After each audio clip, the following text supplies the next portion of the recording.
welcome to the third episode of Sounds from the Ziggurat podcast. My name's Mike and I like talking about the Brighton music scene in the 2000s and playing tracks from artists of the era. These are quite often artists that are friends of mine, friendships that were forged from sharing the stage many years ago at long-lost Brighton venues such as the Freebutt, Sumo's and Hector's House. I want to start off by saying a quick thanks for the kind words and support I've received since putting out the first two episodes. They were recorded well before anything went live, so it was lovely to get such a positive reaction. Even better is that some people want to get involved with the show too. I've had messages with artist suggestions and other messages with actual audio submissions for the podcast, taken from people's private vaults. Hopefully I'll get time in the future to digitise my old mini-disc collection, as there could well be some rare and exciting bangers hidden away on yet another failed Sony media format. These songs would have either been recorded through an external microphone plugged into the mini-disc player, or taken from the soundboard at venues like the Pressure Point. We would often give the sound guy Andy, who was excellent, a blank disc to capture our live set and listen to it when we returned home. Remember, this is before you could whip out your smartphone and capture a whole gig in HD quality. We're talking old Sharp GX20s, Motorola Razrs, and Nokia N-Gauges, as opposed to iPhones and their Android equivalents. Okay, that wasn't accurate as no one had an N-Gauge, but you catch my drift. As a side note, I did actually do some testing during this time, and the machine I was partnered up with was the N-Gauge. Anyway, I digress. Look out for future podcasts testing tales of the N-Gauge and the side talk phenomenon coming to your favourite client, never. We are going to kick off the show with a track by Tenderhooks. If you're a musician in Brighton, you probably have Marcus from Tenderhooks as a social media buddy, even if you don't know who he is. The guy is a machine when it comes to promotion of his band, and they paved the way with their brand of ska, pop, alt, blues and rocky original material, performed with a confidence only garnered from years of experience. Tenderhooks started life in 2005. They have since released 5 albums, filmed some great Brighton-based music videos, and continue to play gigs at pubs and festivals all over the south.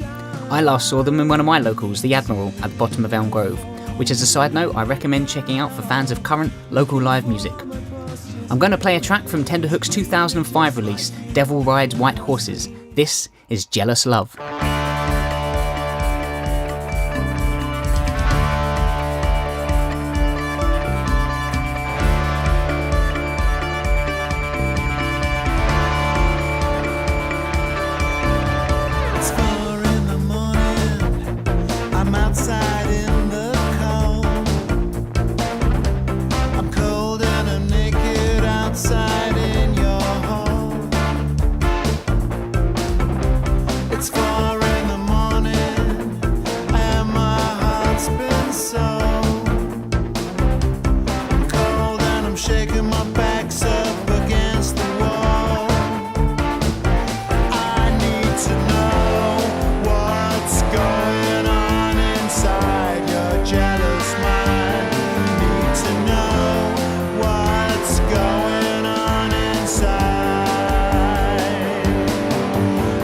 Jealous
That was Brighton band Tenderhooks. For information on music and future shows, find them at tenderhooks.bandcamp.com and facebook.com/tenderhooks.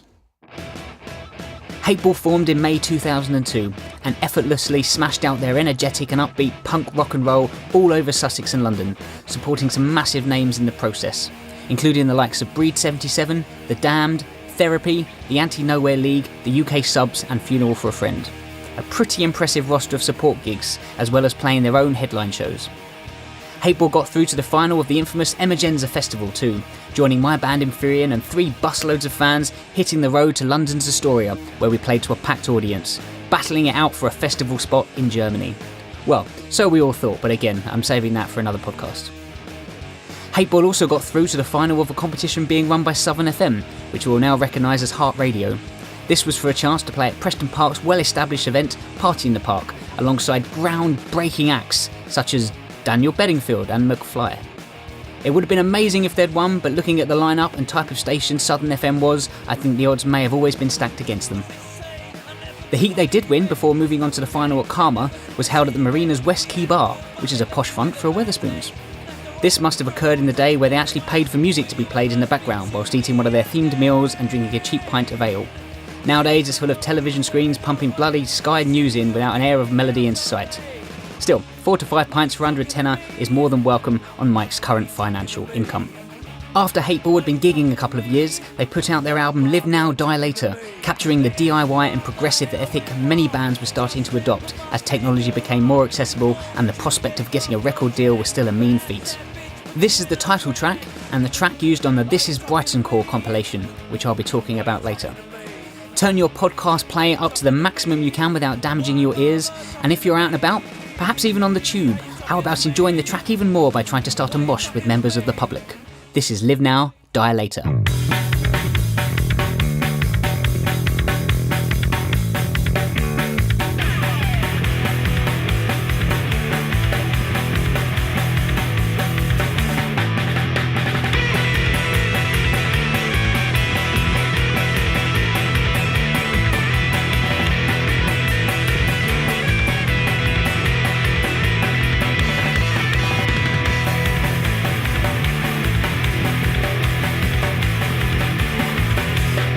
Make sure you leave your mind before you say goodbye.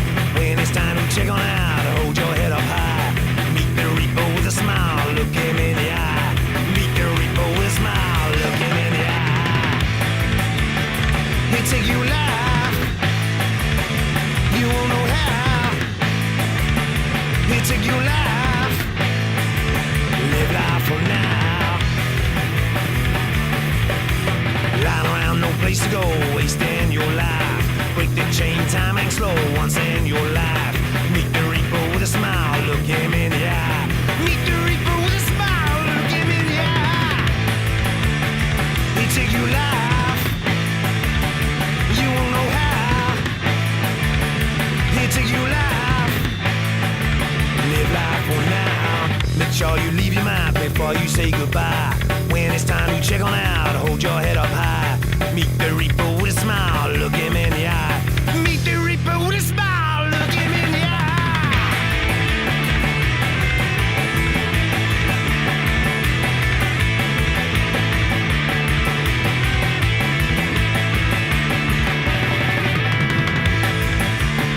He'll take you live, you won't know how.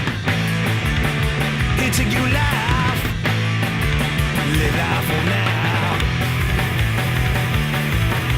Lying around, no place to go, wasting your life. Break the chain, time and slow, once in your life. Meet the reaper with a smile, and look him in the eye. Meet the reaper with a smile, look him in the eye. He'll take you live, you won't know how. He'll take you live, you won't know how. Live life for now, live life for now. Live life for now. Live life for now.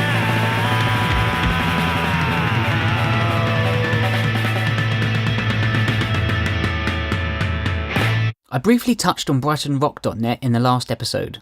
The website was set up as a way to keep in touch with fellow friends and rockers after the demise of the Hungry Years down on Brighton seafront. I was introduced to the webmasters Timmy and Matty when frequenting Hove Town Hall for their monthly rock nights. Yes, that is a thing that happened, and it was brilliant. Odd, but brilliant. Probably the antithesis of what one might expect from a rock night, other than the music. There was space to dance, big tables to commune over, a large balcony area, non-sticky floors and clean toilets. It ran for a number of years, and my friends and I would consume many a beer whilst headbanging to Enter Sandman and acting out the words of Alice Cooper's Poison. I did not, repeat, did not get involved with any topless shenanigans should Manowar have braced the speakers. My band and I approached the DJs about playing one of the tracks from our newest EP, and although my memory gets a bit sketchy here, I do remember a small crowd of us with horns in the air, banging our heads to our song End of Days on one occasion. Hearing our recording played over this enormous PA system was incredible, and I'd always be thankful that we had the encouragement from the guys early on. BrightonRock.net's best commodity was its forum, and the interesting characters that inhabited it. We had band members, promoters, DJs and general rock fans who all had some kind of attachment to the Brighton music scene. It was an awesome resource for advice and tremendously important in spreading the word for upcoming gigs. This was before Facebook was the behemoth it is now, with its ability to help organise every part of a show from contacting venues to selling tickets. Of course, we also had MySpace back then, which for those that don't remember it appeared to be the commercial kickstart of social media, but it was still very limited in what it could do. Band-wise, it served as a place you could host MP3s. Promoters of potential shows would start to ask acts for MySpace links over requesting a CD or cassette. I always thought this was mad because I'm more of a fan of physical media, but I later came to understand that some of these promoters would get hundreds of CDs a week, which could be a little overwhelming. You can still find the remnants of the BrightonRock.net website online, and if you go to tib.brighton-rock.net, you'll be able to find a near-complete copy of the This Is Brighton Core album. This was a CD put together by Alex, one of the more passionate members of the forum. He managed to orchestrate a 16-track album full of local bands and have it on the counter of music shop Bionic in North Street. On June the 1st, 2004, there was a release party at the Hobgoblin pub. I have an email exchange regarding the event, saying our band and the excellent Mr. Green Vendetta were supposed to be on the bill, playing alongside the CD's debut, but I have no recollection of this. It wouldn't surprise me if there was a cock-up at the Hobgoblin, as I've since found a few different email exchanges alluding to badly run gigs, difficult sound issues, and problems with entitled bands. However, a release party definitely did occur. I do remember being there, and it was a great night. I'm then led to believe that we headed out to the Pav Tav to continue the celebrations at Club Night The Pit. Good times. Okay, this next track is Slaughterhouse 57 with Dog Day Sun.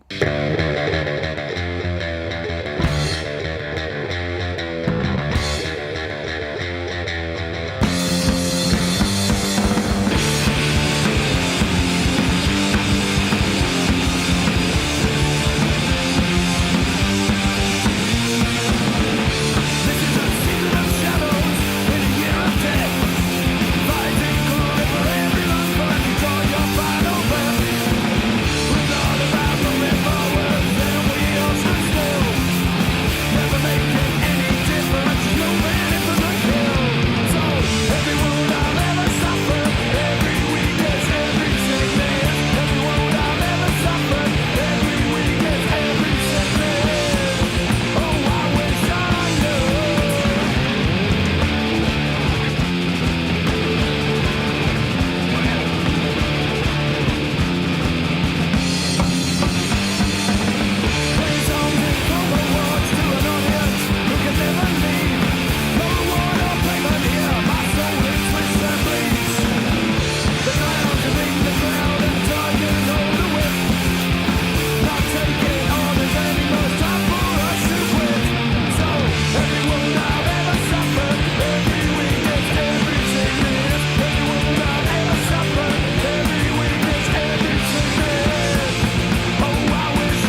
Another band that cut their teeth at the free butt was Slaughterhouse 57. The band formed in the later stages of 2001 and in their first year together managed to release 2 demos. The latter was recorded at Madeira Drive's concealed recording suite Studio 284. Studio 284 was unfortunately closed in 2015 due to the stability of the arches, and unfortunately most of that area under the promenade has now been closed to the public. Even now, it is still waiting for much needed investment to bring it back to its glory days. I remember it used to be such a beautiful walk on a nice sunny day, and even held a special vibe when the heavens had opened and shelter needed to be taken under the Victorian infrastructure. It also served as an exciting runway towards the Concorde 2 venue. I have seen many bands there, and my anticipation for the night ahead would gradually build the closer we got to it. Fortunately for the owner of Studio 284, he has since found a new space to operate and opened Black Rock Subway Studios in 2016, not far away from the original 284 site. Over the course of Slaughterhouse 57's time together, they had the opportunity to support bands such as The Exploited, Discharge, Peter and the Test Tube Babies and Anal Beard, whilst also joining bands Disco Volante and Flower City Knuckleheads on tour. They released an EP in 2005 on the Killer Records label called Fuck Tomorrow, which I think is great advice. One of the most rock and roll moments of the band's lifetime was when their guitarist Bill put things on hold for a short period of time after driving a nail through his hand in some sort of landscape gardening based stigmata. After the demise of the band, the members went their separate ways, and it was with great sadness I discovered that original drummer Heather Moon took her own life on December 24th, 2014. In a more electronic-based future episode of the podcast, I'm hoping to play some material by Slaughterhouse member Brett, who now creates future garage and ambient-based soundscapes under the alias Greenside. This episode's more recent track is from new artist on the scene, the magnificently named Cockwomble. Their debut EP was released in June and is a catchy, bitingly relevant cross-section of today's landscape and is sure to rally a crowd when played live. I implore you to visit their website at cockwombleband.com. All the usual social links are there, including the video for the track we're about to play. I was a big fan of singer-guitarist Ali's work in Sparrow, and this punkier-laced avenue of songwriting appears to be a comfortable addition to his CV. Joined by Vicky on bass and Leah on drums, this is Henchman.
I'm going to end this episode of the podcast with my old band.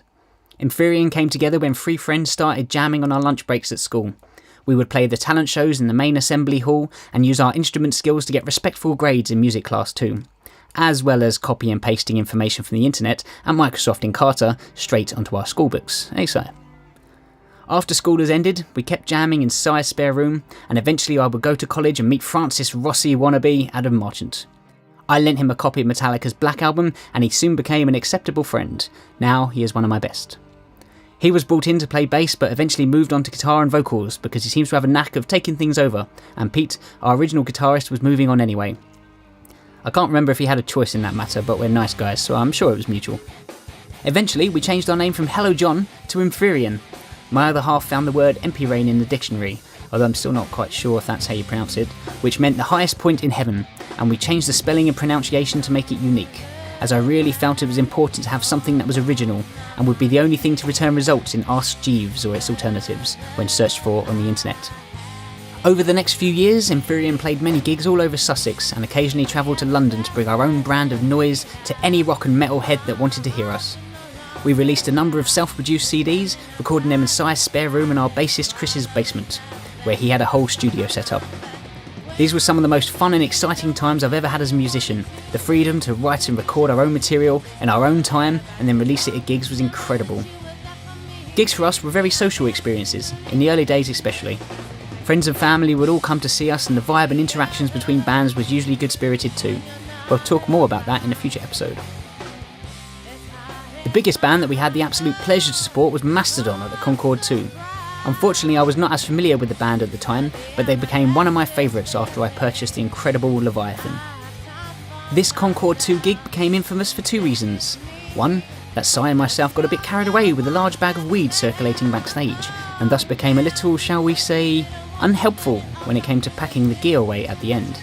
Something which I had to use our Emphyrian message board to apologise for the next day, when we were reminded by Chris what had happened. Secondly, this also led to one of the most insightful and creative reviews Emphyrian ever had accorded to them, when a user on the BrightonRock.net forum simply described us as shit. Despite being together for a number of years, Emphyrian to me was one of those things that felt like it happened so fast I didn't realise what was happening until it wasn't happening anymore. I do miss playing the songs and hope that Dave, Si, Ad and myself are one day able to forge another reunion gig in the not too distant future. The song I'm going to play came from a random jam we were having in the garden at my parents' house. As with most of my stories, alcohol was obviously being consumed. I was strumming some chords around the garden table with some friends in the band, whilst we sung along with random lyrics. My contribution to this was what I could see right in front of me, so I sang "Mobiles on the table," and it became the chorus to the song. Later on, when we had sobered up, we realised that was a fucking ridiculous thing to say and axed the lyric. We were, however, left with, when it was complete, an almost 8-minute epic of a song that we simply titled Mobiles. Young naive Mike probably thought it was our Paranoid Android, Bohemian Rhapsody, or Day in the Life, and although that was definitely not the case, it provided a great intro to our live set and really got the audience's heads banging by the time it had picked up the pace in the second half. Shout out to my dad here, as this was always his favourite Emphyrian song. This is Mobiles.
Thanks for listening to episode 3 of Sounds from the Ziggurat podcast.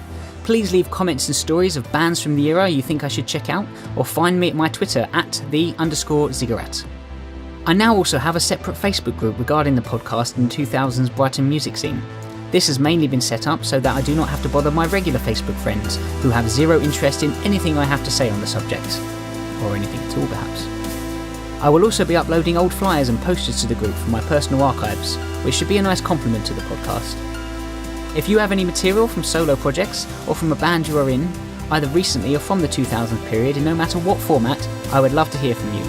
It's been fun and therapeutic running this podcast so far, and any help I can garner to continue it would be incredibly welcomed.